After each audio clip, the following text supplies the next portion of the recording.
নমস্কার বন্ধুরা, আমি রিমির বাঙালি রান্নাঘরে আপনাদের সবাইকে স্বাগত। আজকে আমি শেয়ার করছি ভোগের বাঁধাকপির রেসিপি। এটা বানানো খুবই সহজ, তাহলে দেখে নেওয়া যাক আজকের রেসিপি। ভোগের বাঁধাকপি বানানোর জন্য নিয়েছি একটা মিডিয়াম সাইজের বাঁধাকপি। আগে ভালো করে ধুয়ে নিয়েছি। এবার এই বাঁধাকপির বড় পাতা ছাড়িয়ে নিচ্ছি।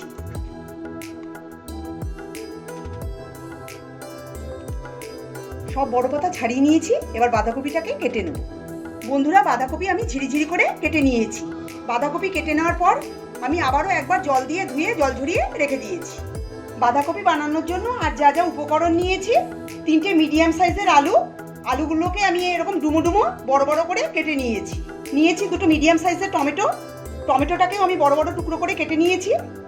আর নিয়েছি 4টে কাঁচা লঙ্কা চেরা। আপনারা যেমন ঝাল খেতে পছন্দ করেন সেই অনুযায়ী লঙ্কাটা কম বা বেশি করে নেবেন। গ্যাসে কড়াই বসিয়ে দিয়ে দিচ্ছি 4 টেবিল চামচ সর্ষের তেল। তেলটা ভালো করে গরম করে নিতে হবে। তেলটা ভালো মতো গরম হলে গ্যাসের ফ্লেম আমি মিডিয়ামে করে দেবো। সবার প্রথমে আমি আলুটা ভেজে নেব। এবার আমি কেটে রাখা আলুগুলো তেলে ছেড়ে দিচ্ছি। আলুর টুকরোগুলোকে তেলের সঙ্গে নাড়াচাড়া করে নেব। এবার এর মধ্যে দিয়ে দেব সামান্য পরিমাণে হলুদ গুঁড়ো। হলুদ গুঁড়োটা দিলে আলুর কালারটা খুব সুন্দর হবে। আর দিয়ে দেব সামান্য পরিমাণে লবণ। হলুদ গুঁড়ো আর লবণটাকে আলুর সঙ্গে ভালো করে মিশিয়ে দেব। আর মিডিয়াম ফ্লেমে 2 থেকে 3 মিনিট আমি আলুটাকে ভালো করে ভেজে নেব। আলুর টুকরোগুলোকে নাড়াচাড়া করে 3 মিনিট ভেজে নিয়েছি। এবার তুলে একটা পাত্রে রেখে দিচ্ছি। কড়াইয়ের ওই তেলেই ফোড়নে দিয়ে দিচ্ছি 2টো শুকনো লঙ্কাটাকে আমি একটু ফাটিয়ে দিয়েছি। দিচ্ছি 2টো তেজপাতা আর হাফ চা চামচ গোটা সাদা জিরে। এবার লো ফ্লেমে 40 সেকেন্ডের মতো ফোড়নটাকে ভেজে নেব। ফোড়নটাকে আমি 40 সেকেন্ড ভেজে নিয়েছি। ফোড়নের থেকে সুন্দর একটা গন্ধ বেরোতে শুরু করেছে। এবার গ্যাসের ফ্লেম লো করে সমস্ত মশলা আমি তেলে দিয়ে দেব। দিয়ে দিচ্ছি 1 চা চামচ জিরের গুঁড়ো, 1 চা চামচ ধনের গুঁড়ো, হাফ চা চামচ লাল লঙ্কার গুঁড়ো, দিচ্ছি হাফ চা চামচ হলুদ গুঁড়ো, আর দিচ্ছি 1 টেবিল চামচ আদা পেস্ট। সমস্ত মশলা দিয়ে তেলের সঙ্গে নাড়িয়ে চাড়িয়ে মিশিয়ে নেব লো ফ্লেমে। সমস্ত মশলা আমি মিশিয়ে নিয়েছি। এবার এর মধ্যে দিয়ে দেবো 2 টেবিল চামচ জল, যাতে মশলাটা পুড়ে না যায়। জলটা দিয়ে ভালো করে মিশিয়ে দেবো। আর লো ফ্লেমে 2 থেকে 3 মিনিট আমি মশলাটাকে কষিয়ে নেব। 3 মিনিট আমি নাড়াচাড়া করে মশলা কষিয়ে নিয়েছি। এবার এর মধ্যে দিয়ে দিচ্ছি কেটে রাখা টমেটোটা দিয়ে ভালো করে মশলার সঙ্গে মিশিয়ে দেব। এবার দেব স্বাদ মতো লবণ দিয়ে ভালো করে মিশিয়ে দেব। এতে টমেটোর মধ্যে লবণ ভালো করে ঢুকে যাবে আর মশলার সঙ্গে মিশে যাবে। এতে টমেটোটা কিছুটা গলে যাবে। আমি টমেটোটাকে পুরোপুরি গলাবো না। টমেটোটা দিয়ে নাড়াচাড়া করে 1 মিনিট আমি মশলার সঙ্গে কষিয়ে নিয়েছি। দেখুন টমেটোটা কিছুটা নরম হয়েছে। এবার দিয়ে দেবো চেরা কাঁচা লঙ্কাটা দিয়ে একটু নাড়াচাড়া করে নেব। দিয়ে দেবো কেটে রাখা বাঁধাকপিটা দিয়ে মশলার সঙ্গে টমেটোর সঙ্গে খুব ভালো মতো মিশিয়ে নিতে হবে।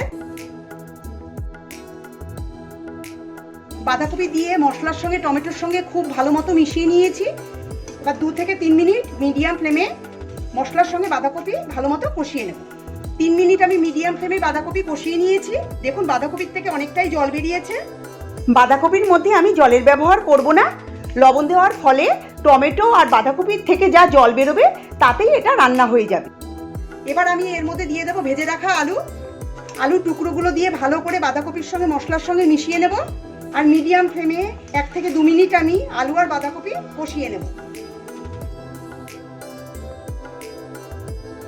2 মিনিট আমি আলু আর বাঁধাকপি কষিয়ে নেওয়ার পর এবার লো ফ্লেমে ঢাকা বন্ধ করে 3 থেকে 4 মিনিট আলু আর বাঁধাকপি সেদ্ধ করে নেব। 4 মিনিট পর আমি ঢাকাটা খুলে নিচ্ছি। দেখুন বাঁধাকপির থেকে অনেকটাই জল বেরিয়েছে। এই জলে আলু আর বাঁধাকপি সেদ্ধ হয়ে গেছে। আমি একটা আলু কেটে দেখিয়ে দিচ্ছি।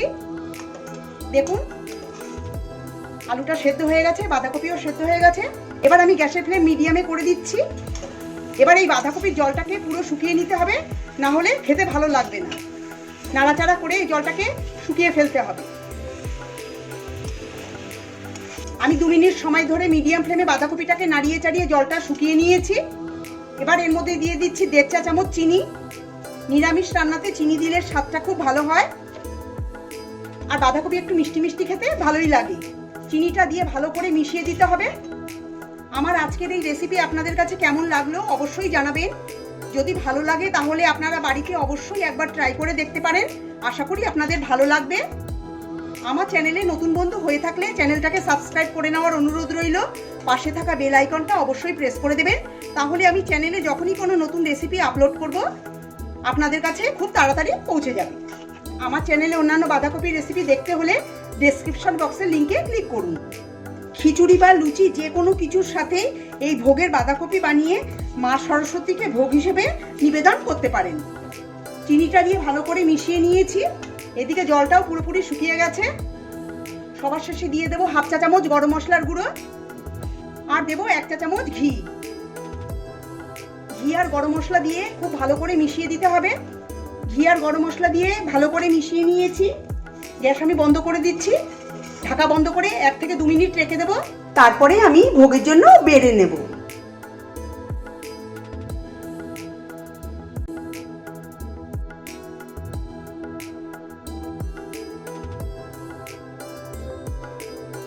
আমার আজকের রেসিপি যদি ভালো লেগে থাকে তবে কমেন্ট করে জানাবেন। নতুন বন্ধু হয়ে থাকলে আমার চ্যানেলটিকে সাবস্ক্রাইব করার অনুরোধ জানালাম। পাশে থাকা বেল আইকনটি নিশ্চয়ই প্রেস করে দেবেন, তাতে আমি নতুন রেসিপি আপলোড করলেই আপনাদের কাছে নোটিফিকেশন পৌঁছে যাবে।